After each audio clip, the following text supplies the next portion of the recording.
Alright, what's up guys? I haven't uploaded a video in a while. It got really crappy outside. Got to where it was probably an average of -15 for an entire week. It's still pretty cold outside, like 31, but my car was able to start, so I was able to come out and make a video. Look at it! Look at this weather! Sick of this shit! Picked up a new car though. Subarus are the best winter car. So the last video I said I was gonna make a video showing how to use a timing light, so that's what I'm gonna do now. Got myself a timing light. You can pick this thing up at O'Reilly's or any kind of auto parts store. It's just the cheap $50 one. I mean, it's not exactly cheap, you know, but compared to the other one, which is $100, this works great. It helped me fix my timing, so everything works great on my car now. My car runs phenomenal. So I'm going to show you how to use this so you can fix any kind of timing errors that you have on your vehicle as well. This here will always hook to a wire. You want to go to the front wire itself. So you want to hook it to, you want the wire to go within the square here. So this one is to power, plain and simple.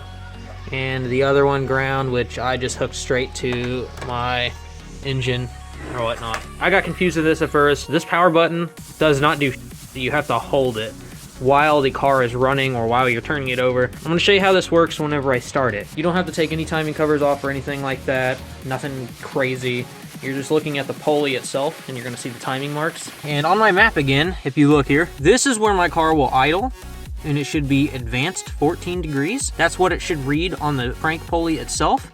So whenever I start it and I show you guys timing light, the timing light should flash and it will show that it is at 14 degrees advanced timing. If it's anywhere beyond that or below that, I have to adjust some things, fix it, so that way it will work and it'll read what my map says. Okay, so start my car. I'm not gonna start my car. I got a poopy battery back here. I gotta adjust some stupid clamps for. Try again. All right, she's running now. So it is currently reading live at 14. When I show you how to use this, what it should be reading right now is 14 degrees advanced timing. Point the gun at the pulley down there and just hold the button. So you see it's flashing right now, and that is flashing because that's when the spark is igniting on the spark plug. Now if you look, it flashes every single time it gets to that point. Now you can see the white line there next to the 10. The first one is 0, the second one's 5, the third one is 10, and then the fourth one is 15. Now the white line there, that's actually my crank pulley, and it is sitting right next to 15, telling me that I am at 14 advanced timing. Now on my last video, before I adjusted anything, I set my timing to 0 and locked it at 0 advanced timing and turned my car on, and it was at 9.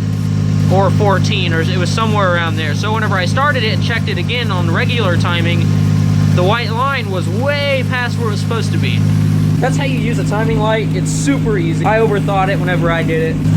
Is to your first wire, and if you're coil, I'm assuming that you just hook it up to the wires that are there. I'm not 100% sure. If you have a timing light or if somebody has a timing light and has done this, comment, let me know in the comments below, and I'll pin the comment so people can see. Power, ground, and you have to hold the button on the timing pulley and you will see where your ignition timing is, where the spark plug ignites. It's been really cold, so I haven't been able to do anything, and obviously I'm not about to take my car out in this garbage. They got salt and all the other junk down there. The snow and stuff has stopped me from doing much since it was in the high negatives last week and the week before. I wasn't able to do anything. I still have to order my manifold. That'll be one of the last things I gotta do. I might delete this J pipe here so that way it's more clean. I can see how it runs like that. I won't be doing any driving or anything. I just want to see how it is. It's really nice not to have a mass airflow sensor anymore since I'm on speed density. Well, I hope you guys enjoyed it. Let me know in the comments if you want to see something else. Like the video, dislike the video. I really don't care. It gives me motivation. There's always that one guy that will dislike my video for no apparent reason at all. Subscribe. Really hit the subscribe button. I upload quite a bit, and I've been gaining followers quite a bit lately, and I really appreciate that. I didn't say anything about the 200 subs, but that means a lot. It's quite a goal.